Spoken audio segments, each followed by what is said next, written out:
Bonjour. Chaque année, 17 000 nouveaux demandeurs sont admis au programme d'aide sociale au Québec. Près des 3/4 de ces personnes sont âgées de 35 ans et moins. Actuellement, elles peuvent recevoir une aide financière sans qu'un seul agent d'aide à l'emploi ne les rencontre.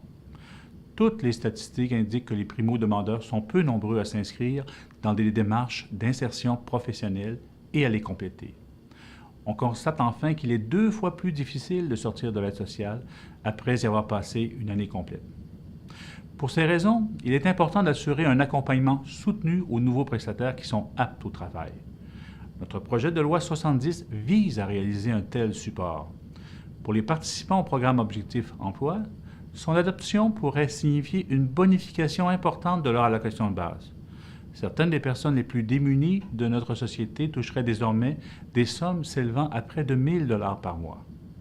En contrepartie d'une aide financière plus généreuse, les prestataires seront tenus de participer à des démarches d'employabilité. Les primo-demandeurs pourront intégrer des activités de recherche d'emploi ou terminer leurs études.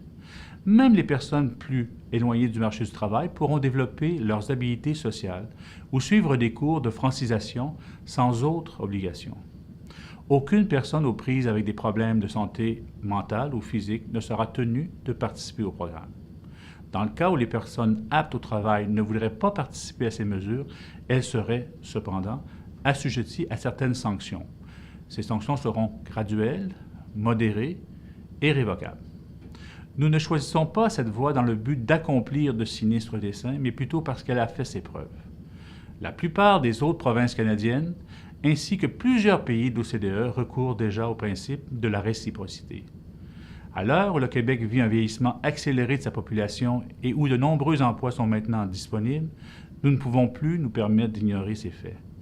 Le bien des personnes plus démunies, de notre filet social et de notre prospérité future dépend des gestes que nous poserons ensemble aujourd'hui. Merci.